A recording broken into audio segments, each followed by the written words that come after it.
Materi pertama yang akan kami bahas yakni mengenai kurikulum. Apa itu kurikulum?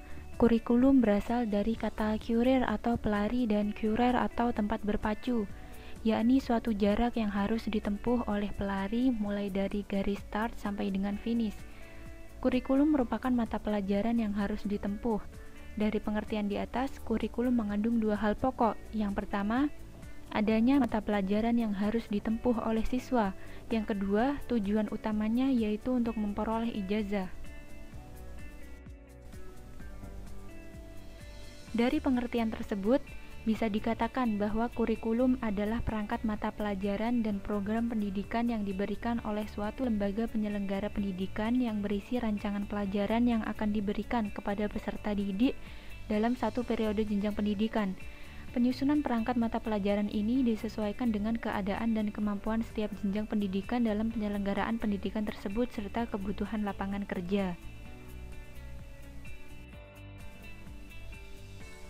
Ada 3 langkah untuk mencapai tujuan kurikulum, yaitu strategi pembelajaran, kemudian metode, dan yang terakhir yakni tujuan. Yang pertama, sebuah kurikulum pasti ada goals atau tujuan tertentu yang ingin dicapai. Bagaimanapun idealnya, tujuan tidak akan berhasil tanpa strategi. Yang pertama, menurut Ragjoni, strategi pembelajaran merupakan pola dan urutan umum pembuatan guru ataupun siswa dalam mewujudkan kegiatan belajar mengajar untuk mencapai tujuan yang telah ditentukan.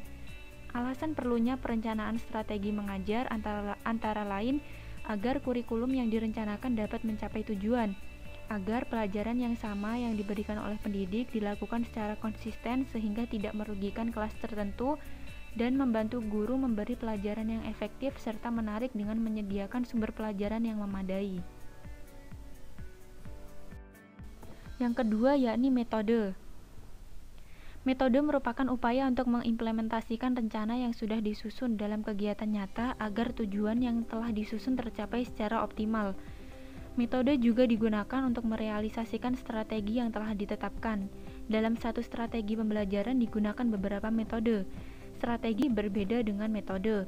Strategi menunjuk pada a plan of operation achieving something, sedangkan metode adalah a way in achieving something.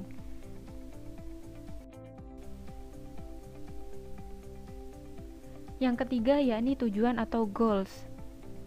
Dengan suatu strategi pembelajaran yang matang disertai dengan pemilihan metode dan pelaksanaannya yang sesuai, maka tujuan tertentu dari suatu kurikulum akan tercapai.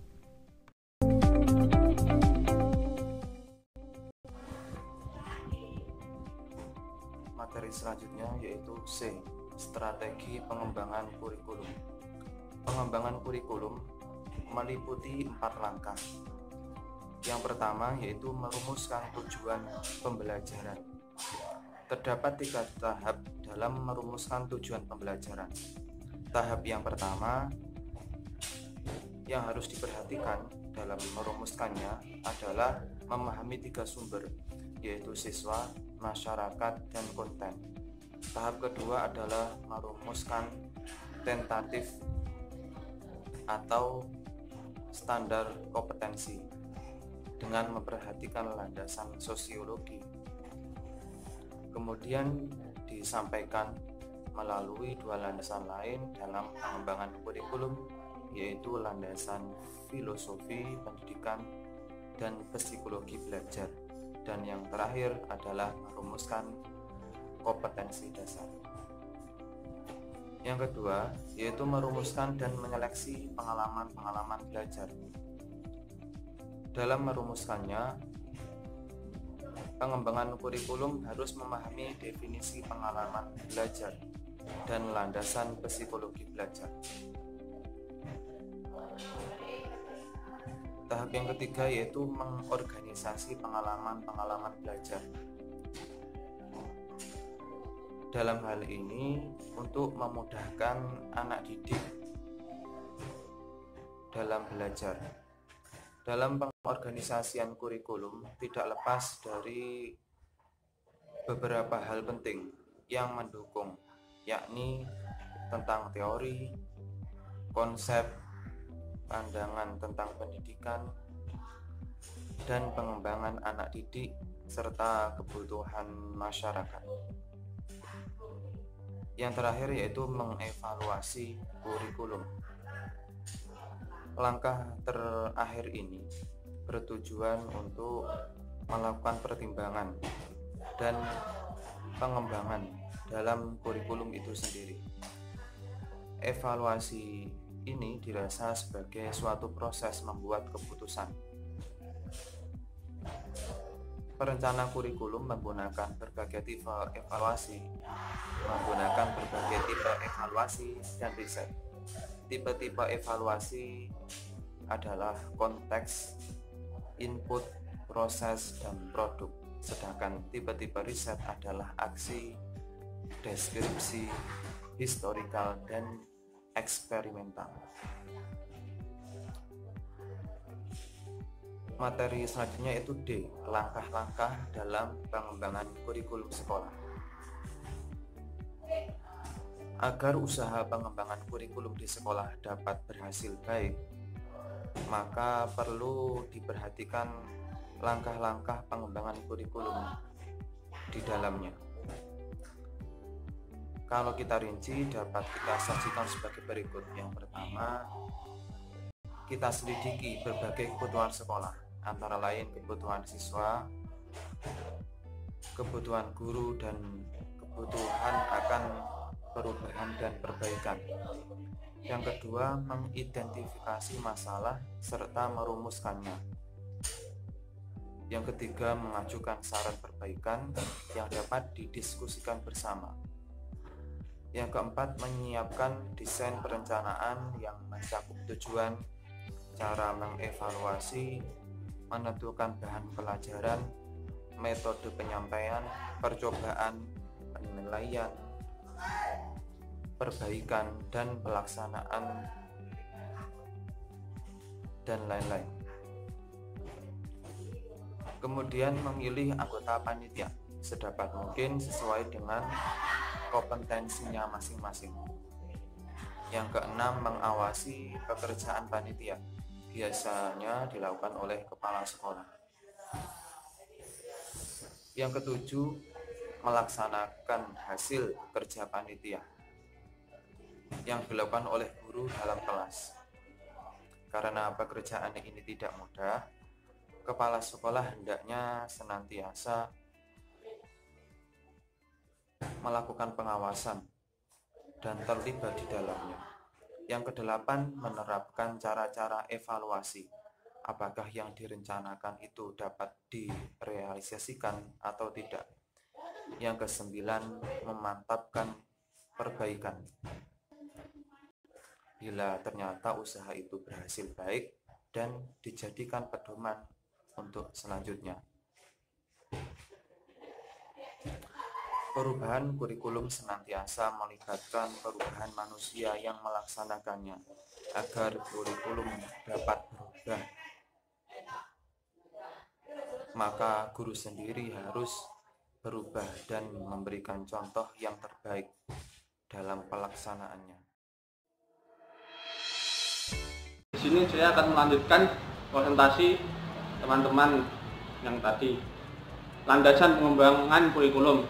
Kurikulum merupakan inti dari bidang pendidikan dan memiliki pengaruh terhadap seluruh kegiatan pendidikan. Mengingat pentingnya kurikulum dalam pendidikan dan kehidupan manusia, maka penyusunan kurikulum tidak dapat dilakukan secara sembarangan. Penyusunan kurikulum membutuhkan landasan-landasan yang kuat yang didasarkan pada hasil-hasil pemikiran dan penelitian yang mendalam. Penyusunan kurikulum yang tidak didasarkan pada landasan yang kuat dapat berakibat fatal terhadap kegagalan pendidikan itu sendiri. Dengan sendirinya akan berakibat pada kegagalan proses pengembangan manusia. Kurikulum disusun untuk mewujudkan tujuan pendidikan nasional dengan memperhatikan tahap perkembangan peserta didik dan kesesuaiannya dengan lingkungan, kebutuhan pembangunan nasional, pengembangan ilmu pengetahuan dan teknologi, serta kesenian, sesuai dengan jenis dan jenjang masing-masing satuan pendidikan. Model-model pengembangan kurikulum. Model pengembangan kurikulum ada dua model, yaitu 1. Administratif model, 2. Grassroots model. Administratif model adalah suatu model di mana gagasan pengembang kurikulum datang dari para administrator pendidikan dan para pengguna administrator, datang dari atas ke bawah. Model ini membuat para pelaku kurikulum merasa terbatas pada pengembangannya dan sering terjadi ketidaksesuaian dengan kondisi lembaga dan lingkungan sosial di mana lembaga pendidikan tersebut berada. 2.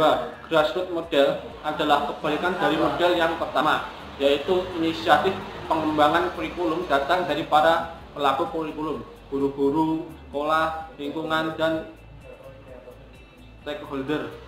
Model ini yang sekarang berlaku di Indonesia dengan mulai berlakunya manajemen berbasis sekolah (MBS) dan kurikulum tingkat satuan pendidikan (KTSP). Tiap sekolah wajib membuat kurikulum sendiri yang disesuaikan dengan kondisi sekolah, visi sekolah, program strategis yang akan diprioritaskan oleh sekolah yang diselaraskan dengan kekuatan sekolah dalam melaksanakan baik dari segi tenaga maupun pembiayaannya, melalui evaluasi diri sekolah (EDS), melalui sekolah menyusun rencana.